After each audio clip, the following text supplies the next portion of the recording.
Sign the papers, or I'll make sure you lose everything." Karen slammed her manicured hand on my kitchen table, her red blazer practically glowing with authority. Behind those thick red glasses, her cold blue eyes held no mercy. I looked down at the contract that would surrender my family's 5-acre Prapatitha land.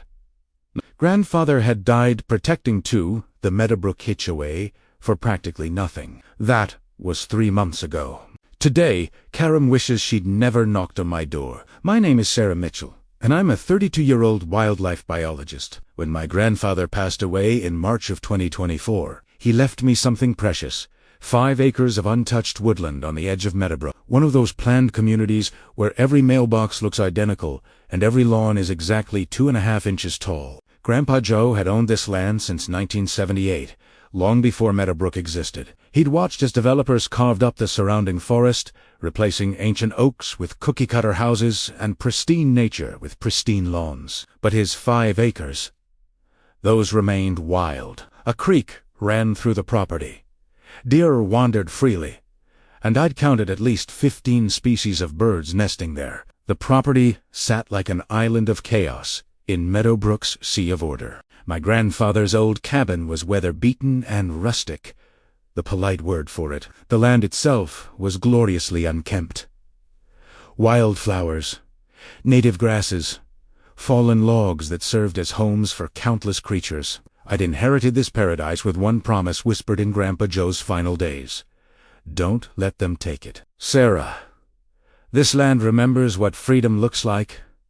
I moved into the cabin in April of 2020, ready to honor his wish. That's when I met Karen. Karen Henderson was 54 years old and had been Meadowbrook HOA President for 6 years. She had perfectly styled blonde hair, red-framed glasses that she wore like a crown, and her signature red blazer that she wore to every HOA meeting, every neighborhood event, every confrontation. And Karen loved confrontation. She appeared at my door exactly 1 week after I'd moved in. It was a Tuesday morning, 10 o'clock sharp.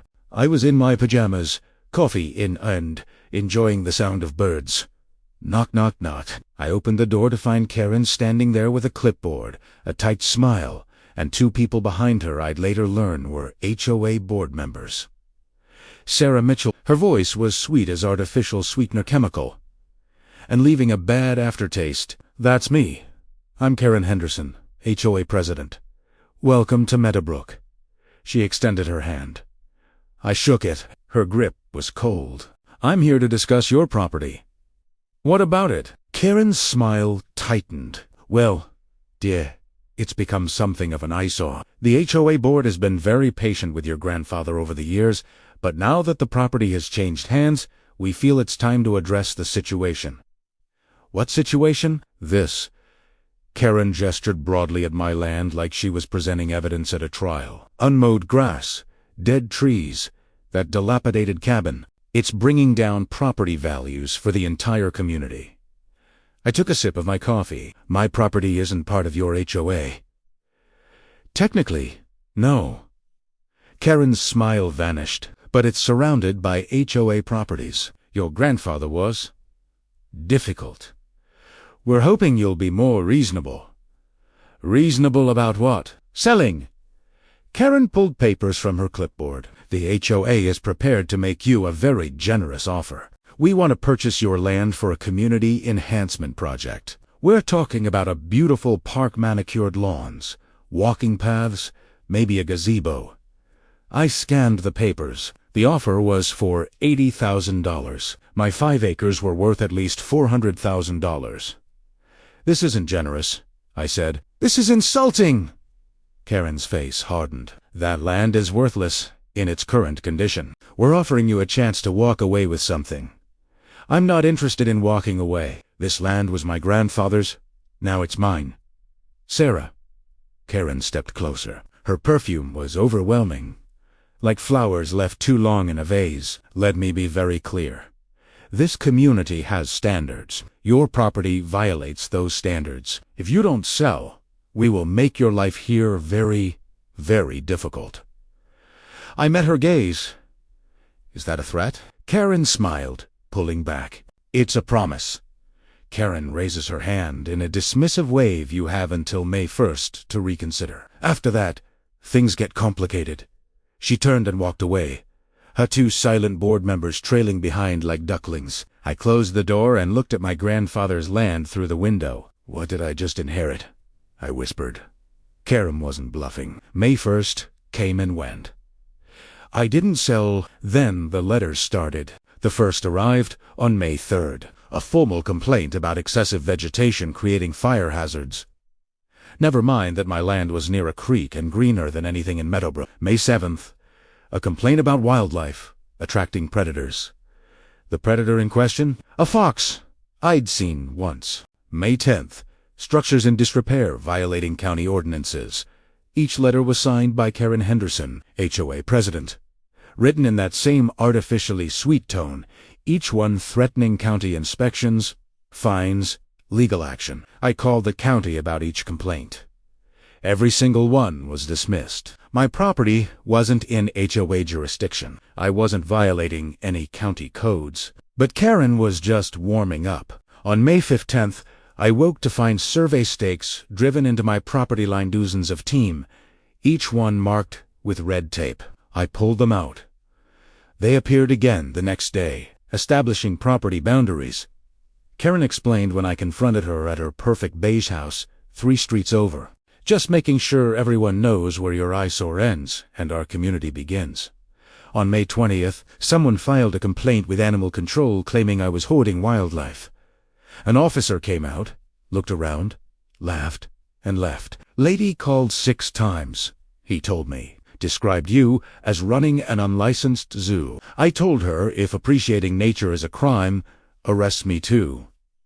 By June, Karen had escalated. She organized a community meeting about my property. 43 homeowners showed up. Karen presented a actual slideshow showing my deteriorating property from every angle. This is what Sarah Michelle thinks is acceptable, Karen said.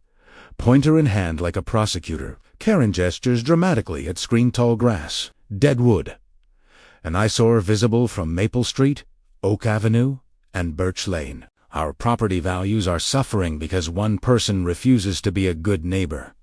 3 people stood up for me, including my neighbor Tom, a retired veteran who lived in the house closest to mine. That land's been there longer than this whole development, Tom said. Joe Mitchell was a good man. His granddaughters, good people. Maybe we should mind our own business. Karen's smile could have cut glass. Thank you for your input, Tom. But this is our business. We built this community on standards. Standards Sarah refuses to respect. The vote was 37-6 in favor of encouraging Sarah Mitchell to sell her property for community benefit. I wasn't at the meeting. Tom called me after to tell me everything. She's got people worked up, he said. Be careful. Karen doesn't lose. What do you mean? Tom paused. There was a guy 4 years back, had a property on the other edge of the development, refused to join the HOA. Karen made his life hell, complaints, harassment, even got people protesting on his lawn. Eventually, he sold cheap just to get away from her. Karen bought the property herself through some LLC, flipped it for 3 times what she paid. She's done this before. Twice that I know of. Karen sees something she wants. She takes it. And Sarah, she wants your land. That night, I walked my property in the moonlight. The creek gurgled peacefully. An owl hooted. This land was alive in a way Meadowbrook's manicured lawns could never be. I pulled out my phone and made a call.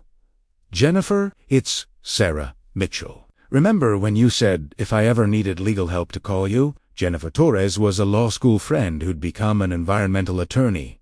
Sarah, of course. What's going on? I told her everything. When I finished, Jennifer was quiet for a moment. Then she laughed. Sarah, I think he just gave me the most interesting case I've had in years. Can you meet tomorrow? Primera. Avianidia. A crazy idea. But if you're willing to fight, we can not only stop Karen, we can make sure she never tries this again. I'm listening. How do you feel about wildlife conservation law? I smiled, looking at my grandfather's land. Wild. Free? And worth fighting for. Tell me more. The next morning, I met Jennifer at a coffee shop in town. She arrived with a briefcase full of documents and a grin that told me everything was about to change. "Sarah, what do you know about conservation, easements, and wildlife sanctuaries?" she asked. "Bits and pieces from my biology work." "Why?" Jennifer pulled out a thick folder. "Because I think we can make your land untouchable, legally protected. Forever. And the best part?" Jennifer leans forward, conspiratorially. Karen won't see it coming until it's way too late. My phone buzzed. A text from an unknown number. "Last chance. Sell by June 15 or face the consequences." "You can't win this." K.I. showed Jennifer the text. She smiled wider. "Oh, Karen has no idea who she's messing with. Let's get started." "You did what?" Karen's face turned the same shade as her blazer. The document in her hand trembled not from fear, but from pure rage. "A wildlife sanctuary. You can't. This is—" She couldn't even finish her sentences. Behind those red glasses, her eyes blazed with fury. I smiled calmly, standing on my porch with my coffee, watching the HOA president realize she'd just lost control. "It's already filed with the state, Karen. My land is now legally protected. Forever." Jennifer Torres hadn't been kidding when she said Karen wouldn't see it coming. We spent 2 weeks preparing everything. Jennifer explained the strategy over multiple meetings at her office, spreading maps and legal documents across her conference table. Here's what most people don't understand.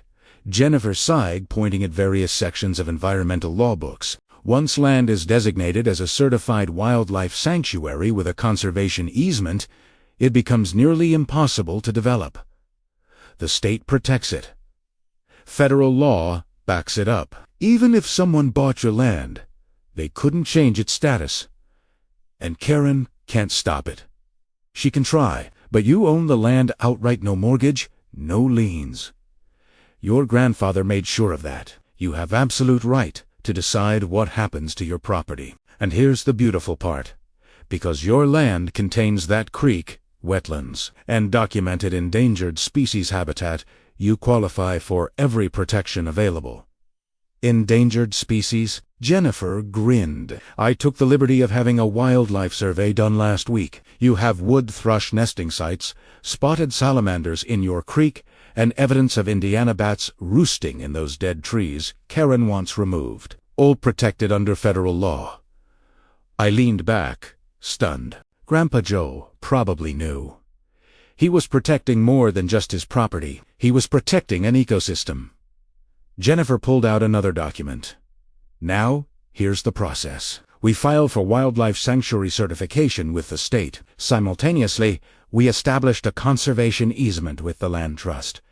This legally restricts future development forever. Even future owners couldn't change it. Then we register with U.S. Fish and Wildlife Service because of those endangered species." "How long does this take?" "Normally, 6 months to a year. But I have connections, and your case is strong. We can fast-track it. I'm thinking 6 weeks, if we push hard. Karen won't wait 6 weeks. She doesn't have to wait. We file everything this week. The moment it's filed, it creates a legal cloud over the property. Karen can threaten all she wants, but no developer would touch land in the middle of sanctuary certification. It's legal quicksand." I looked at the documents, my grandfather's legacy about to become something even more powerful. "Let's do it." We filed on June 7th, 2024. Karen found out on June 9th. Chapter 5. Karen's fury eye was examining the creek, documenting salamander habitats for the wildlife survey, when I heard her voice. "Sarah!" I turned to see Karen marching across my property trespassing. Technically her red blazer like a battle flag. 2 board members hurried behind her, struggling to keep up. "Karen, you're on private property. Don't give me that."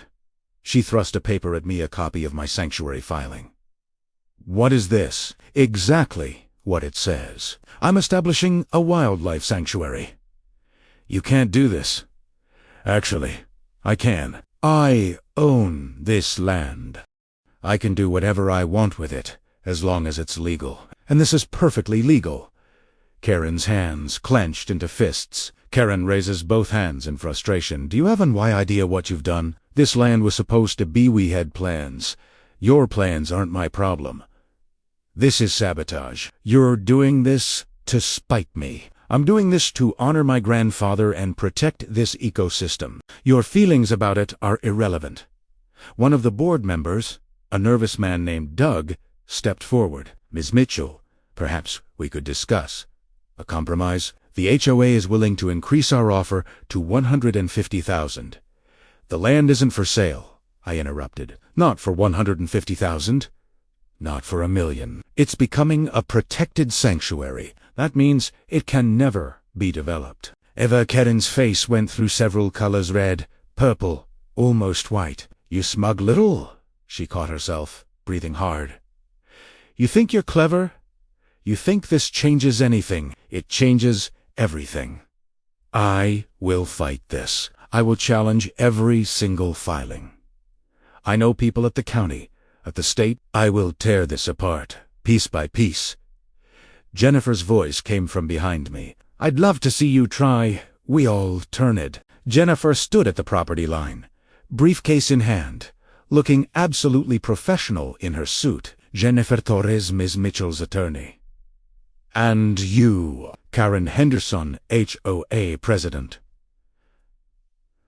Ah, yes, the person who's been harassing my client for 2 months. Jennifer walked forward, handing Karen a document. This is a cease and desist order. All harassment stops now. No more threatening letters, no more complaints, no more trespassing on my client's property. Karen barely glanced at it. This is ridiculous. What's ridiculous is an HOA president abusing her position to intimidate a property owner into selling at below market value. What's ridiculous is filing false complaints with county agencies. What's ridiculous is organizing community meetings to defame someone. Shall I continue? I have done nothing illegal. Perhaps not, but you've done plenty that's actionable in civil court. Harassment, attempted coercion, defamation. Keep pushing, and we'll add stalking to the list. Jennifer smiled coldly. The sanctuary filing is legal and proceeding. You can waste your money fighting it, but I've handled 32 of these cases. I've never lost one. Karen looked between us, and for the first time, I saw uncertainty in her eyes. This isn't over, she said quietly. Yes, it is, I replied. You just don't know it yet. Karen turned and walked away, her board members scrambling after her. Karen waves dismissively without looking back when they were gone. Jennifer turned to me. She's going to escalate. Are you ready? What can she do? We filed everything. Karen strikes me as someone who doesn't accept defeat. She'll try something. We need to be prepared. Jennifer was right.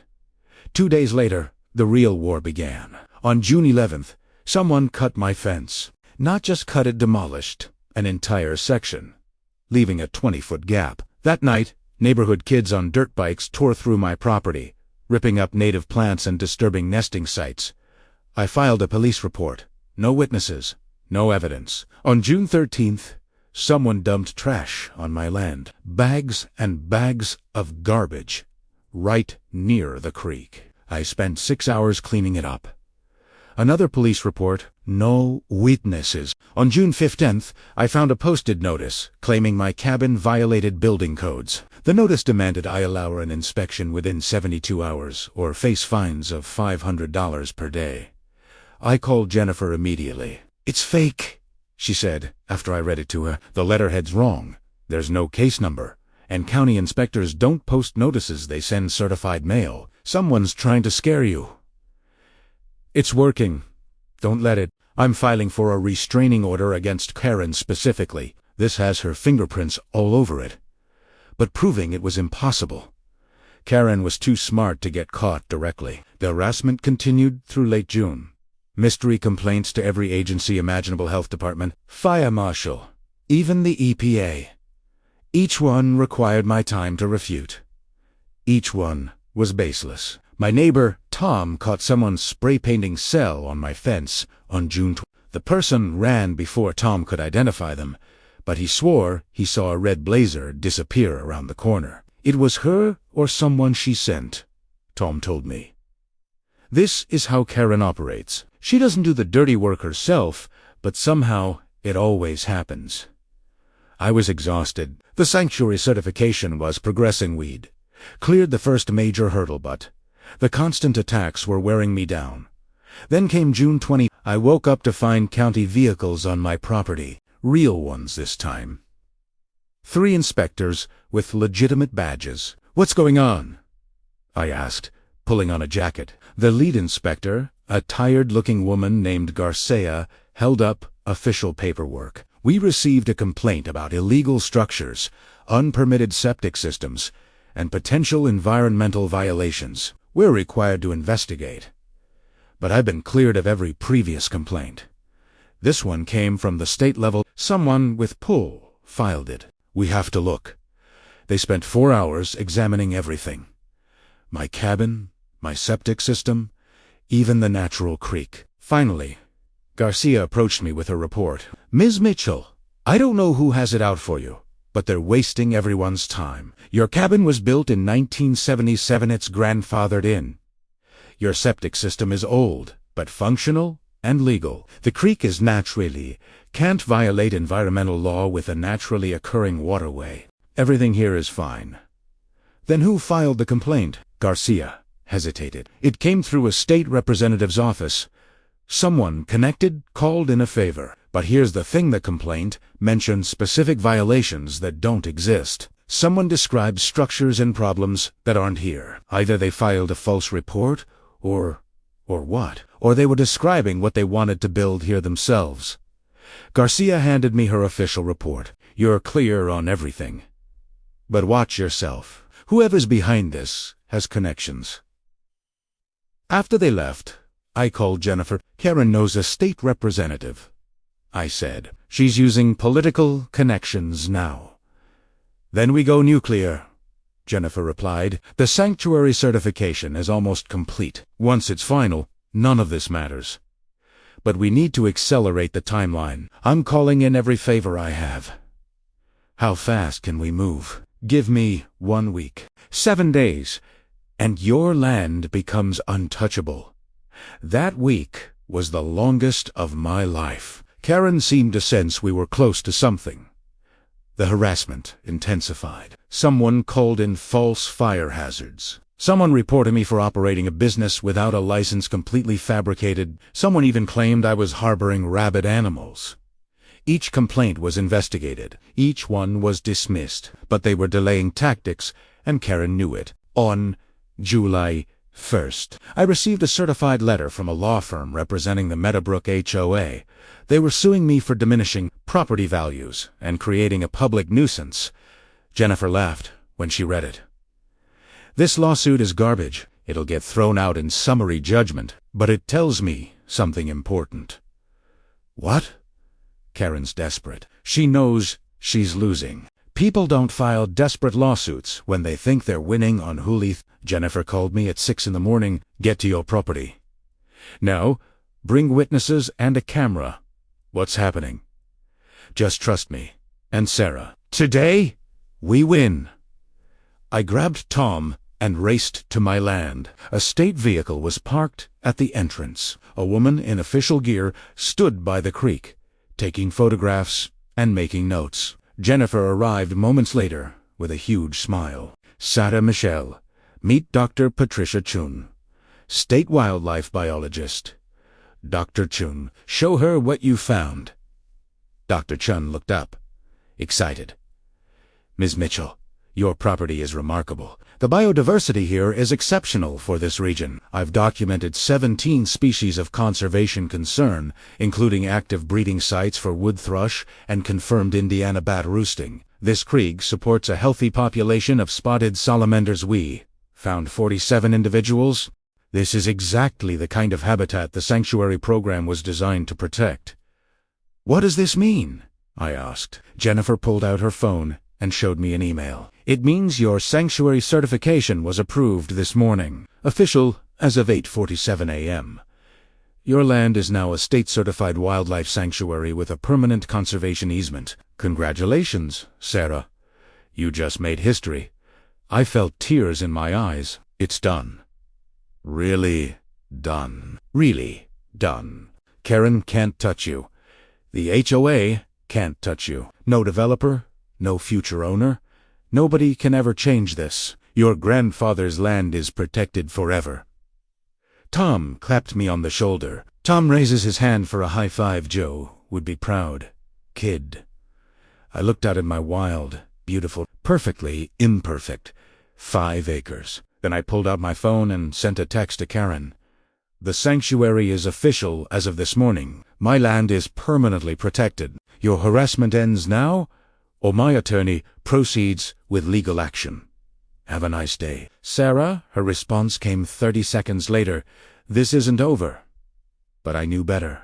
It was over, and I had won. That afternoon, I celebrated with Jennifer and Tom on my porch. We toasted with champagne, watching deer graze peacefully near the creek. Karen's going to lose her mind when this goes public, Tom said. The whole community will know she couldn't bully you into selling. Let them know, I replied. Maybe it'll stop her from doing this to someone else. Jennifer's phone buzzed. She glanced at it, and her expression changed. What? I asked. It's from my investigator. Remember how I had someone looking into Karen's past property acquisitions? She looked up at me. Sarah, you need to see this. Because what Karen did to you, it's nothing compared to what she did to 3 other people, and one of them wants to talk. My phone buzzed. An email from an address I didn't recognize. My name is Robert Chun. Karen Henderson destroyed my life 4 years ago. I heard what she tried to do to you. I have evidence, documents, recordings, everything. Can we meet? I want to help you take her down. For good. I looked at Jennifer. What did she do to him? According to my investigator, Karen didn't just force him to sell his property. She framed him for code violations he never committed, destroyed his reputation, and drove him into bankruptcy. Then she bought his land for pennies and sold it for $500,000 in profit. And he has proof? He says he does. Enough to file criminal charges if we can corroborate it. Jennifer leaned forward. Sarah, winning the sanctuary was just the beginning. If Robert's telling the truth, we might be able to do something much bigger. We might be able to stop Karen from ever doing this again. I looked out at my protected land, thinking of my grandfather's promise. Then I thought of Robert Chun and whoever else Karen had destroyed. Set up the meeting, I said. Let's finish this. I have recordings of everything. Robert Chun placed a small device on the coffee shop table between us. Every threat Karen made. Every illegal thing she did. Every lie she told the county. I've been waiting for years for someone to finally stand up to her. And now you have. His hands shook as he pressed play. Karen's voice filled the air. Sign the papers, Robert, or I'll make sure you never work in this town again. We met Robert Chun at a quiet coffee shop in the next town over. He was 48 years old, thin, with tired eyes that had seen too much defeat. Jennifer sat beside me, her legal notepad ready. Thank you for meeting me, Robert said quietly. I wasn't sure you'd come. Your email said you had evidence against Karen, I replied. We're listening. Robert pulled out a worn folder, thick with documents. 4 years ago, I owned 3 acres on the east side of Meadowbrook. My wife and I built our dream home there in 2018. We weren't part of the HOA. Our land predated the development, just like yours. What happened? Karen wanted it. She approached us in March of 2020, offered us $100,000 for land worth $300,000. We refused. Robert's voice cracked. That's when it started. Complaints, harassment, county inspections. But Kara went further with us. He spread documents across the table. She fabricated building code violations. She paid someone to file false reports, claiming we'd built unpermitted additions. She got a friend at the county to red tag our house, forcing us to move out until violations were corrected. That's illegal. Jennifer sighed, scanning the documents. It gets worse. While we were fighting the county, Someone vandalized our property, broke windows, spray-painted the walls, destroyed my wife's garden. Police report went nowhere. Then Karen's LLC made another offer. $50,000. Take it or leave it. You sold. Robert nodded, shame in his eyes. We were living in a motel. Our savings were gone from legal fees. My wife was having panic attacks. We couldn't fight anymore. We signed. How much did Karen make? She flipped it 6 months later for $475,000. Nearly $500,000 in profit. Robert pulled out more papers. But here's what she doesn't know. I recorded everything. Every conversation, every threat, every meeting. It's all here. Jennifer leaned forward. Jennifer's eyes widened. You recorded Karen threatening you. 18 different recordings. I also have documents showing she paid a county inspector to file false reports. Email chains between her and the inspector discussing how to create violations we couldn't fight. Bank records showing payments to him. Everything! Why didn't you go to the police? I tried. Karen has connections, friends, in the county, the police department, even a state representative. My complaints went nowhere. They told me it was a civil matter, so I collected evidence and waited. I knew someday someone would stand up to her, someone who wouldn't break. He looked at me. That someone is you, Sarah. Jennifer spent the next hour reviewing Robert's evidence. Her expression grew darker with each document. This isn't just harassment, she finally said. This is fraud, extortion, possibly racketeering. Robert, there are 2 other properties you mentioned. Do those victims have evidence too? I've been in contact with them. Margaret Foster sold her land in 2019. David Park sold his in 2020. Both have similar stories. Both have some documentation. Neither went as far as I did with recordings, but they have enough. Enough for what?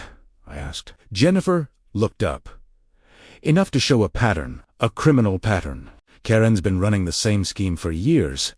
Target properties she wants. Used her HOA position to harass owners, fabricate violations, force sales at low prices, flip for massive profits. If we can prove she did this systematically, we're talking about criminal charges. What kind of charges? Wire fraud. If she used email or phone. Extortion. Conspiracy.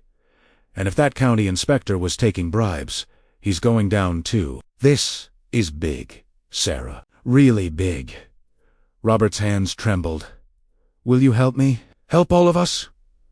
Jennifer gathered the documents. I'm going to contact the State Attorney General's office. This is beyond civil court now. This is criminal. And Robert, thank you. What you've done here took courage. I just want her stopped, Robert said quietly. I want everyone to know what she really is. We left the coffee shop with Robert's evidence secured. Jennifer planned to file everything with the state within 48 hours. But Karen made her move first. The next morning, I woke to police at my door. Sarah Mitra, the officer asked. Yes? We have a warrant to search your property. There's been a report of illegal wildlife trapping and sale of protected species. My blood ran cold. That's insane. I run a certified sanctuary. Ma'am, we have to investigate. Please step aside. They searched for 3 hours, found nothing, of course, because there was nothing to find. The officer apologized as they left. False report, he confirmed. Whoever filed this wasted everyone's time. But ma'am, this came from high up. Someone really wants to cause you trouble. After they left, Jennifer called. Karen knows we met with Robert, she said. She's panicking. False police reports are acts of desperation. How does she know? Someone saw us, or Robert's phone is compromised, or she has sources we don't know about. Doesn't matter. What matters is we file everything today, not in 48 hours. Can you come to my office? On my way that afternoon, Jennifer filed a comprehensive complaint with the State Attorney General's office. Criminal referral for Karen Henderson. Evidence of fraud, extortion, and corruption. Robert Chun's recordings. Documents from Margaret Foster and David Park. Everything. How long until they respond? I asked. Could be weeks. Could be months. But with evidence this strong, they'll investigate. And Sarah. Jennifer smiled. Jennifer raises her hand, confidently. Karen's about to learn something important. You can't bully everyone. Eventually, someone fights back. Word spread fast. By evening, my phone exploded with messages. Neighbors I'd never met reached out. Some supported me. Others called me a troublemaker. Tom stopped by with news. HOA emergency meeting tonight. Karen called it. She's going to address recent developments. You should come. Will they let me in? It's open to all residents. And you're technically a resident, even if not an HOA member. I went. The community center was packed. Over 100 people filled the room. Karen stood at the front in her red blazer, red glasses gleaming under the lights. She saw me enter. Her expression darkened. Let's begin, Karen said coldly. We're here to discuss Sarah Mitchell's continued campaign against this community. Campaign? I stood up. You mean protecting my legal property rights? Murmurs filled the room. Karen's smile was ice. You've turned your property into a circus. Police investigations, county inspections, legal filings. You're disrupting an entire community because you refuse to be reasonable. I've disrupted nothing. You've harassed me for months because I wouldn't sell land. That's mine. That land affects all of us. No, Karen. That land affects your profit margins. How much were you planning to make when you flipped it? $500,000. Like you made off Robert Chun's property. The room went silent. Karen's face paled. I don't know what you're talking about. Robert Chun, Margaret Foster, David Park. Should I continue? This meeting is over. Karen grabbed her papers. Sit down. Karen. Tom stood up. I think we all want to hear this. Other voices joined in, people demanding answers. Karen stood frozen, trapped by her own community. The state attorney general is investigating, I said clearly. Evidence of fraud and extortion spanning 4 years. So no, Karen. This isn't over. It's just beginning. Karen's hands clenched. Karen raises both fists. In rage, you've made a terrible mistake. The only mistake was yours, thinking you could do this forever. Karen walked out. That night, I sat on my porch, exhausted but relieved. My phone buzzed. Unknown number, congratulations. You've destroyed everything, but I still have one card left to play, and you're going to regret this. Jennifer called seconds later. Sarah, get somewhere safe. Robert's house was just vandalized. Someone spray-painted traitor across his garage. I'm filing for emergency restraining orders, but Karen's escalating. Be careful. I looked out at my protected sanctuary, dark and peaceful. Somewhere in that darkness, Karen was planning her final move, and I had no idea what it would be. The state investigator's car pulled up to Karen's house at 8 a.m. I watched from across the street as 2 agents in suits knocked on her door. Karen opened it in a bathrobe. No red blazer, no red glasses. Just a tired woman who knew her time was up. Karen Henderson, we need you to come with us for questioning. That was 2 days ago. Today, I'm standing at a podium, addressing the entire Meadowbrook community, and everything has changed. The state investigation moved faster than anyone expected. Robert's recordings were damning. Karen's voice, clear as day, threatening him. The county inspector cracked within hours of questioning, confessing everything. He'd accepted $12,000 in bribes from Karen over 3 years to file false reports. Margaret Foster and David Park provided statements. Bank records showed Karen's pattern: buy low through intimidation, sell high through her LLs. 4 properties. Nearly $900,000 in illegal profit.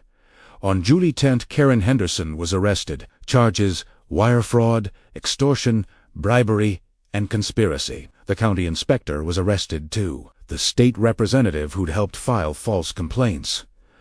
Under investigation, the local news covered everything. HOA President arrested in multi-year fraud scheme. Karen's face on every channel. The HOA board immediately held emergency elections. Karen was removed. Her position dissolved. But I wanted more than her arrest. I wanted the community to know the truth. Chapter 13, the meeting 1 week after Karen's arrest. I requested a community meeting. This time, I was the speaker. 140 people attended. The room was silent as I walked to the podium.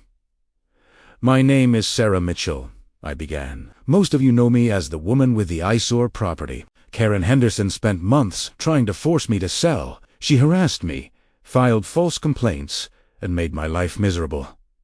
But I'm not here to talk about me. I'm here to talk about Robert Chun, Margaret Foster, and David Park." I displayed photos of their properties on the screen behind me. Sarah gestures to screen 4 years ago. Robert lived here. Karen forced him out through fraud. 3 years before that, Margaret lost her home. David Park lost his 2 years ago. Karen used her position as HOA President to destroy these people's lives, for profit, nearly $900,000 in illegal gains. Gasps filled the room. Karen told you I was the problem, that my land was an eyesore, that I was selfish. The truth? She wanted my property so she could flip it for $500,000, just like she did to Robert. Tom stood up. Sarah's land is now a state-protected wildlife sanctuary. Permanently, Karen can never touch it. Applause started, slowly at first, 10 building. "I'm not asking for apologies," I continued. "I'm asking you to remember this. Question authority. Demand transparency. Never let one person have unchecked power, because Karen almost destroyed 5 families, and she did it while you all watched Morty applause." Some people were crying. After the meeting, dozens approached me. Apologies. Gratitude. Support. One woman hugged me. "Thank you for fighting. My husband wanted to, years ago, but we were too scared." "Don't be scared anymore," I told her. 3 months later, on October 5th, 2024, I held the grand opening of Mitchell Wildlife Sanctuary. Robert, Margaret, and David attended. Jennifer was there. Tom brought his grandkids. News crews documented everything. We walked the trails I'd built, saw the wood thrush nesting boxers, watched salamanders in the creek. The land my grandfather protected was now protected for generations. A reporter asked, "What would you say to Karen Henderson now?" I smiled. "I'd say thank you. If she hadn't tried to steal my land, I never would have turned it into something permanent. She wanted to destroy this place. Instead, she helped me save it forever." Karen was sentenced in December, 5 years in prison. Restitution to all victims, permanent ban from HOA service. The county inspector got 3 years. The state representative resigned. Today, Mitchell Wildlife Sanctuary hosts school groups, researchers, and nature lovers. My grandfather's land thrives. I still live in the cabin, still drink coffee on the porch, still watch deer graze by the creek. Karen's perfect house sold for half its value. Nobody wanted to live next to a criminal. Sometimes I walk my property line and see Meadowbrook's manicured lawns beyond the fence. They're beautiful in their way. But my side is wild, free, and protected forever. And that's exactly how Grandpa Joe wanted it. Sarah raises a coffee mug in tribute. Karen wanted my land. Instead, I turned it into her worst nightmare. Something she could never control, never develop, never profit from. A sanctuary forever.